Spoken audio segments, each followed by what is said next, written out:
Hey, good morning. This is your early morning briefing for Wednesday, the 5th of February, 2025. I'm your host, Mark Nielsen. I'm joined by Jared and Mike Shelby today. Robert is out. We'll jump right into it with Inside the Beltway. So, to kick things off, 20,000 federal employees have signed up for deferred resignation.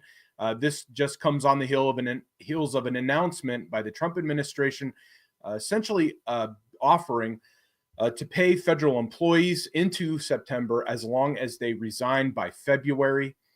About 1% of the federal workforce this 20,000 would be 1% of the federal workforce. And they have already agreed to quit their jobs under the Trump administration's new plans. As we've discussed earlier on the show, the Trump administration has a goal of culling about 10% of the federal workforce. All right. Next, we have Pam Bondi is confirmed as Trump's attorney general. And Mike, how about you walk us through some of these right here? I know that we've been discussing this a little bit before the show.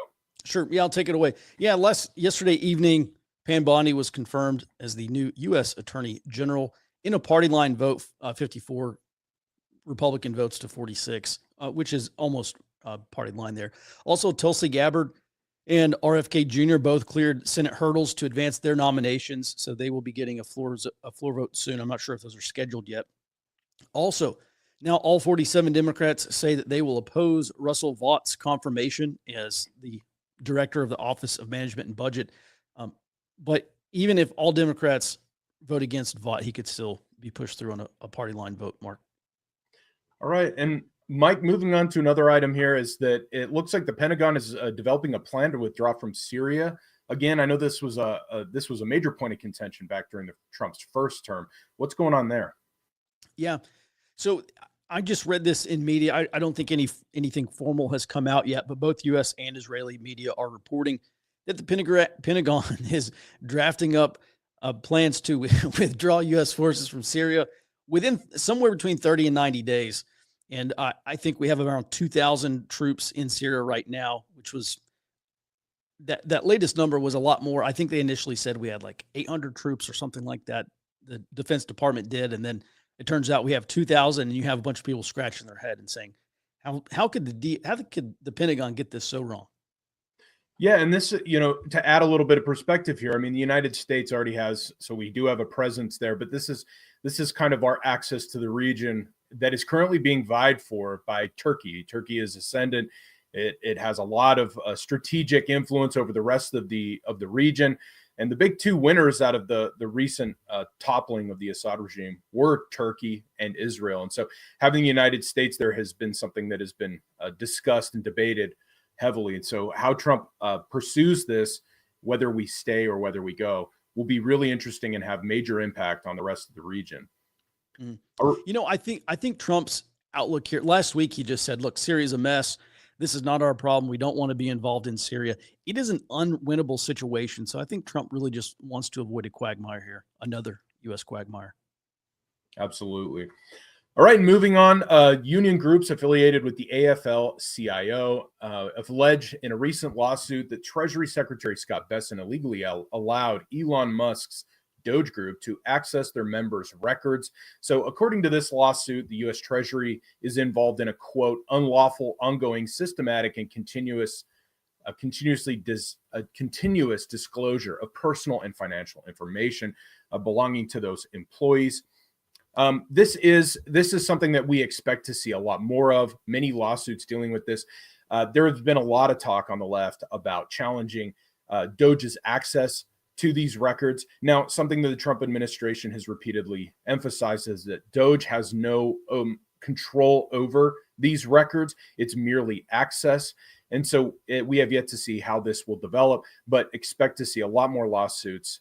This is one of those items that is we are sure to see a lot of controversy moving forward, given the kind of oversight that the Trump administration would be able to have with that data.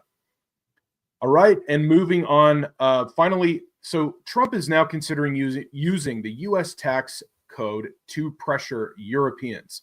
So right now, just to offer some perspective, is we're on the cusp of major trade negotiations between the European Union and the United States. And so, as we've seen with Mexico and Canada and China, the matter of leverage is very significant when walking into negotiations of this nature. So currently, President Donald Trump, on top of these tariffs that he's been discussing about levying against the European Union, he is also now considering using the U.S. tax system to pressure European countries to scale back a series of special taxes on American technology.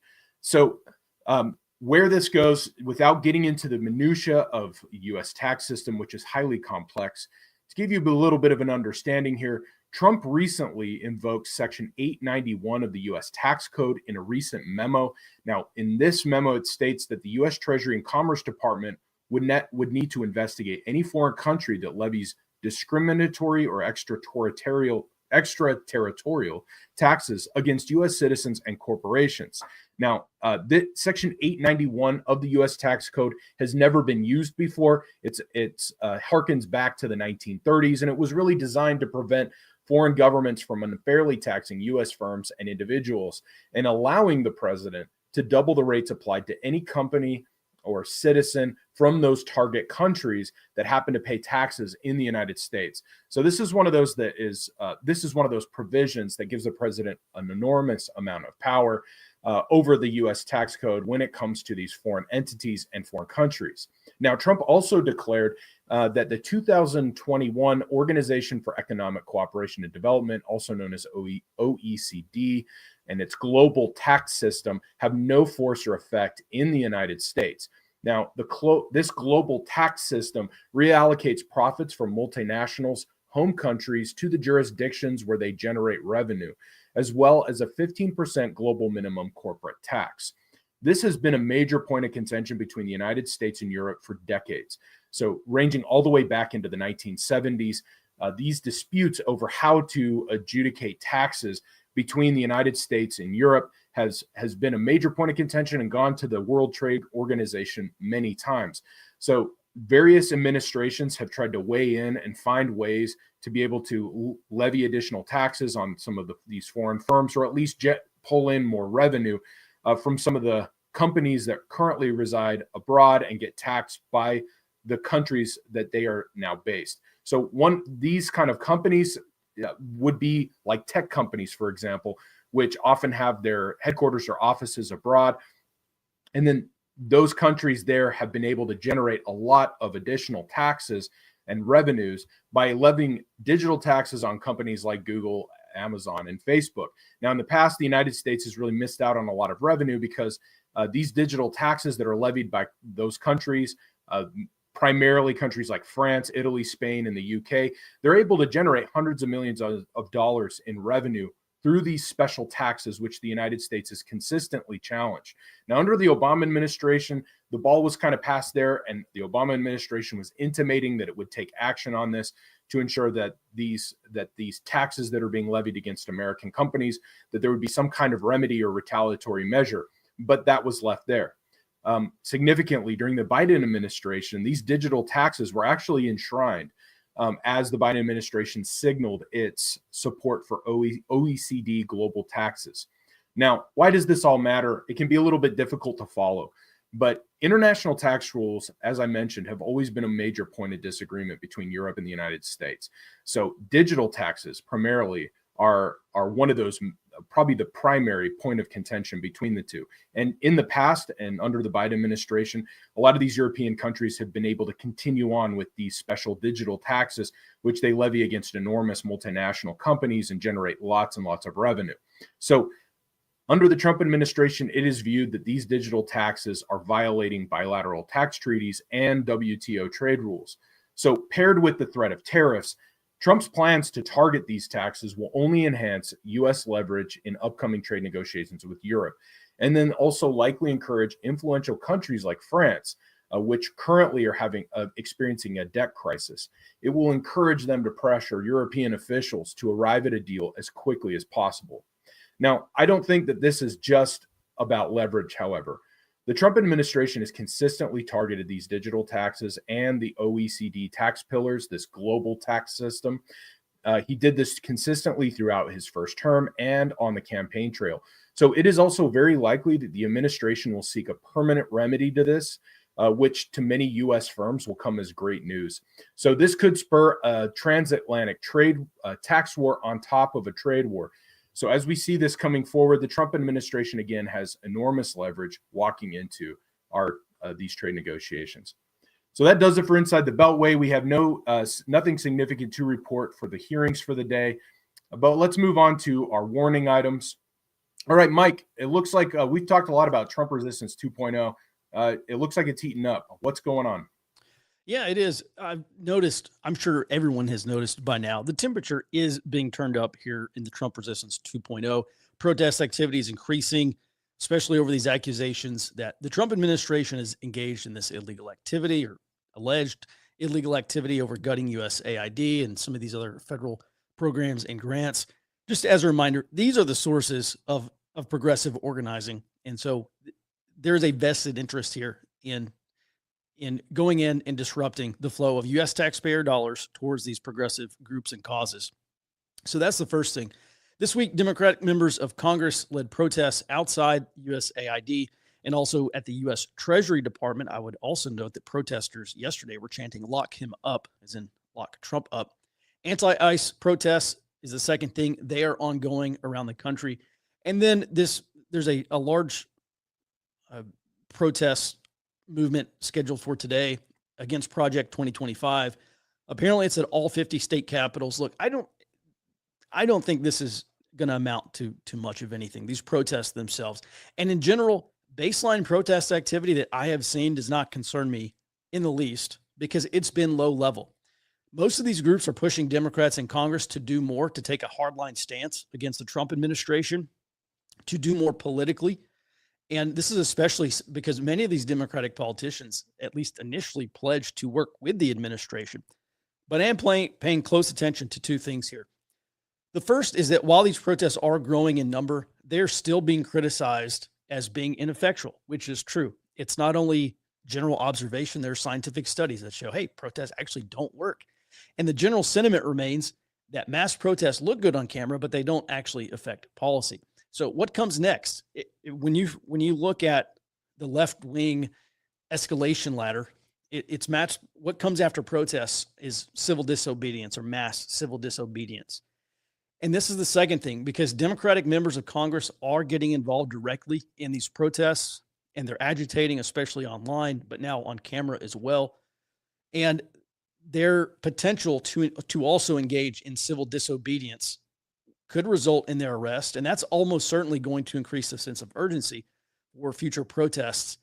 And it's also going to stoke others to engage in direct action demonstrations. So there are protests, which doesn't really affect anything. And then there's direct action demonstrations, things like sit-ins and occupations.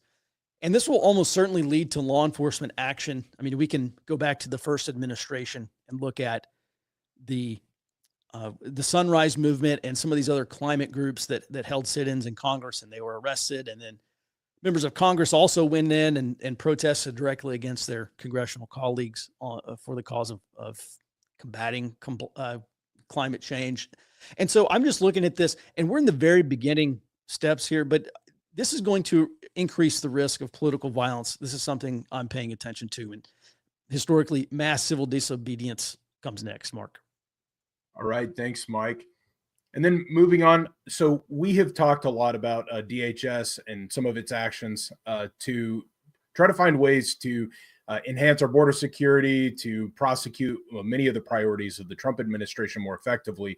Now, as I understand it, it looks like DHS is also trying to implement or integrate AI into its operations. Mike, could you tell us a little bit more about this and some of these challenges that the Trump administration will be facing? Yeah, sure. This is the result of an OIG report, Office of the Inspector General, that said DHS is struggling to integrate AI, or artificial intelligence, while ensuring its ethical use. And I just read briefly. I didn't get to read the whole report. It's quite long, but just some general notes here. OIG said, quote, more action is needed to ensure DHS governs and manages AI use appropriately. They continue to say that DHS did not effectively execute the AI strategy because it did not develop an implementation plan Further, DHS did not have adequate governance processes to monitor AI compliance with privacy, civil rights, and civil liberties requirements due to resource challenges. This is a big deal because AI is not just a tool. There are proven uses for AI in security, both in monitoring both physical and cyber spaces. But AI is not just a tool, it is an area of great power competition with very profound national security implications because we've seen foreign adversaries use AI, and that trend is going to continue in probing and exploiting U.S. security vulnerabilities. That's an emerging threat, which is quickly becoming a persistent threat. And according to this OIG report, this is something for which DHS remains unprepared due to these resource challenges. But I'm willing to bet it's a lot more mismanagement than just resource challenges. All right. Thank you, Mike. All right. Moving on to the global portion of our warning items. Jared, I'm going to pull you up here. And Mike, I'd love your input on this one too. So yesterday in his speech, Trump talked about the U.S. having a presence in Gaza potentially. Jared, what's going on with this? What do you make of it? Yes, so this was announced at a joint press conference with Israeli Prime Minister Benjamin Netanyahu. President Trump announced that America would rebuild the Gaza Strip, provide, quote, unlimited numbers of jobs and housing for the people of the area, and we will own it. It is noteworthy, I think, that he never actually mentions giving it to Israel or to the Palestinians, and the Palestinians, he even explicitly says he intends for them to occupy another territory instead of going back and doing it all again. But non-Israeli nations in the area have signaled all week long that they will not accept Trump's deal to take the displaced Palestinians. Now, as far as why this matters, obviously this is kind of a shakeup over in the Middle East, and President Trump's unexpected remarks on Gaza could change because they don't align with the new State Department directive of, does this make America safer, stronger, and more prosperous? All right. And Jared, to add a little bit here, when you talk about the reaction in the Middle East, I do want to remind everybody. So immediately after Trump made these comments, Saudi Arabia rejected the idea and the plan outright. There was also, we got statements from the UK and France reiterating their stance on having a two-state solution. Jordan and Egypt also made comments intimating that they rejected it outright as well. But there was a lot of support coming from various factions of the Israeli government as well. Now, what I found most significant, though, about this is that there has been an ongoing ceasefire in Gaza. And then throughout these comments, there was expectations that possibly the ceasefire would change or that it would be violated, but it didn't. Even after Trump's comments, the ceasefire remained intact and there were no disruptions to that. So I do think that that is significant. But, you know, Jared, I think this is one of those things that, well, it has everybody a little puzzled. I mean, do you see this as, we did hear a lot of people talking about Trump possibly trying to increase leverage. I do think that there's a possibility that, you know, we're dealing with a rough neighborhood. Trump could likely be putting all the cards on the table in front of that neighborhood and encouraging some kind of an agreement or pressuring these Arab countries to take this more seriously and get moving. I mean, what do you make of this? Do you think this is something that we just need to wait and see? Wait and see is almost certainly what we should be doing with this, because even in the Q&A portion, somebody asked him, well, is this a two-state solution or a one-state solution? He said, I'm not saying any of that. This is something entirely different. So I think there are probably some things happening behind closed doors that we really just have to see what fruits they bear. Okay, thanks, Jared. All right. And finally, let's move on now. So, Jared, also, it looks like Canada's offered an energy deal to the United States. What's going on there? Yes, this was incredibly interesting. It was actually kind of a fireside chat with Canada's energy minister. So Mr. Wilkinson publicly offered further energy integration with America yesterday. This included collaboration on rare earth metal processing, building joint uranium mining and enrichment cycles, and enhancing the Enbridge pipeline capacity, which provides oil to Chicago, Michigan, and Minnesota.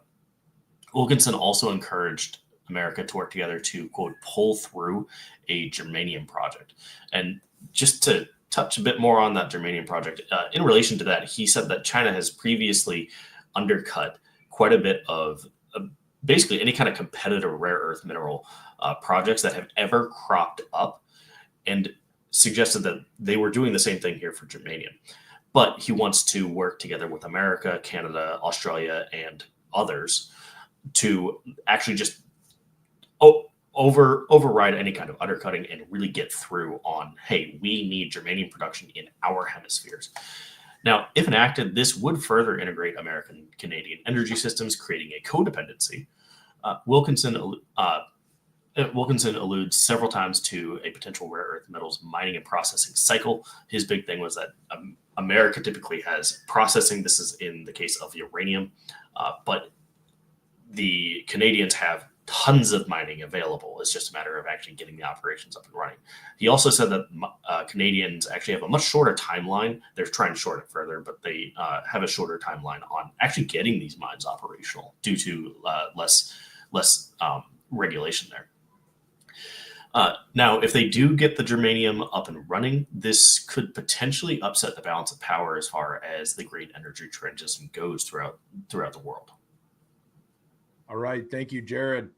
All right. That does it for our warning items for the day. We do have two questions related to some of these, the Trump's buyout of 20,000 federal employees leaving the workforce and offering others a paid leave until September, as long as they resign by February. So the first question is Ben. He asks, will the suddenly unemployed federal employees from state, FBI, etc., provide a long-term boost to direct action, including kinetic action? Some of these people have skills. My thoughts on this, Ben, obviously we have yet to see what the profile of these employees is like, but I'll just tell you from my own personal experience, I think what you're going to see, it's a given that many of the people that are going to be leaving are going to be people who've been there for a long time.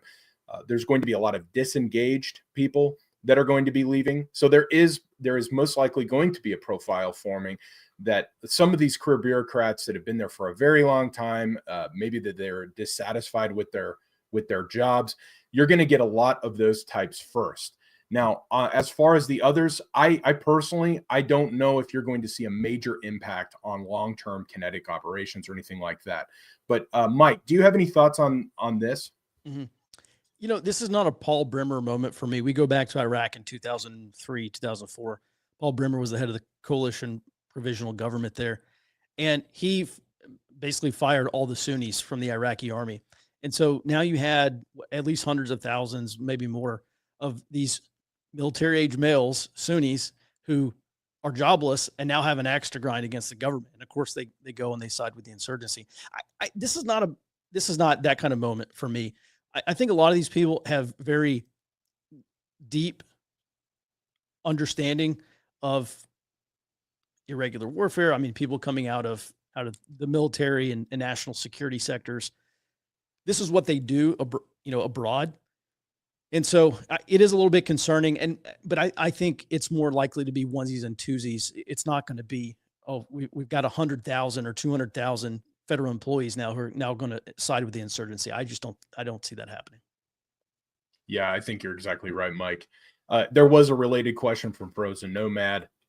It related to Ben's question. So he asks, what are the likely short and long-term effects on the intelligence community at large of the recent buyout of CIA workers?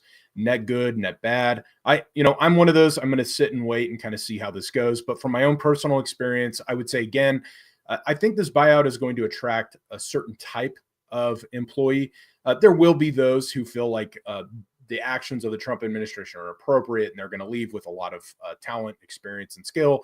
But overall, I think you're going to find that this buyout will mostly attract the type of person who has already been exploring an exit plan, those who've maybe been disgruntled, feel like they've been overlooked, or had just kind of systemic complaints with the nature of the work.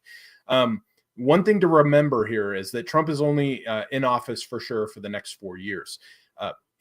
There have been shakeups before. I know that the Obama administration made significant changes and reforms to the intelligence community in terms of personnel, which some reacted poorly to, others decided to stay on. But again, the expectation for these people, even if they have problems with the way the Trump administration is doing business, they only have to really wait it out 4 years. And this has kind of been the longstanding problem or dilemma that the Trump administration is going to face is, what do you do about a permanent government?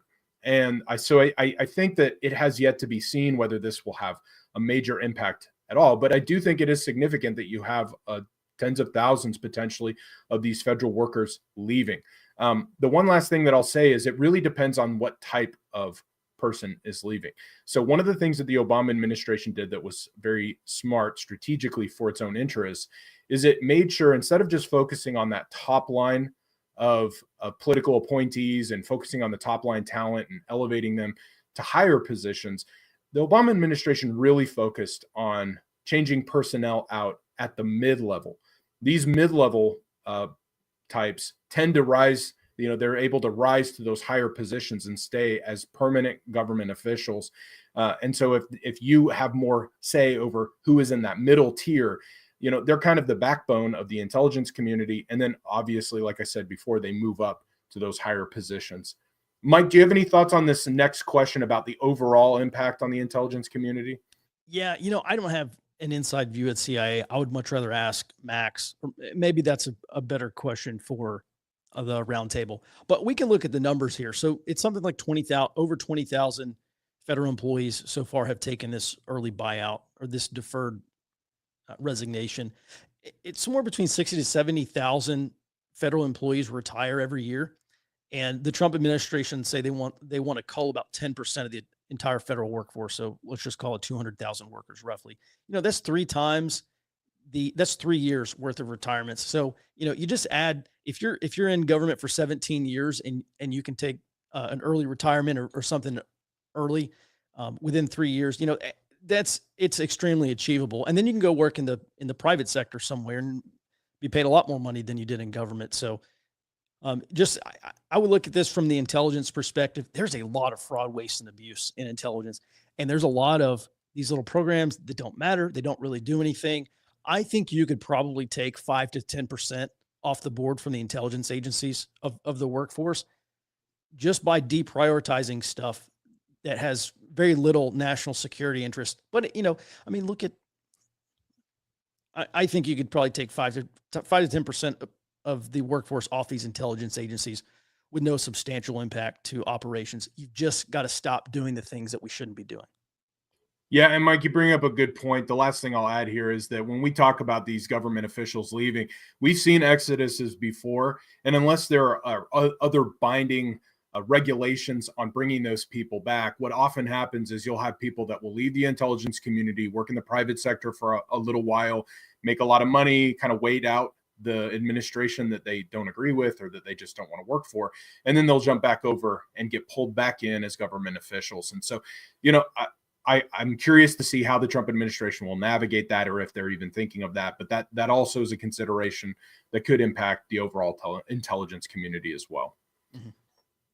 All right. Well, thank you guys for all your input and the warning items. For everybody listening, we really do appreciate you tuning in today and for all your support. You can expect today's report in your inbox later on today. We will be back at 08 Central Time tomorrow morning for tomorrow's early warning briefing. And then also with the questions that we don't get to, or even like this question that we just had we could provide additional in-depth analysis. Hopefully we'll have Max on to give some special insight. We'll be addressing those at the roundtable on Friday at 10 Central Time. So please tune in for that as well.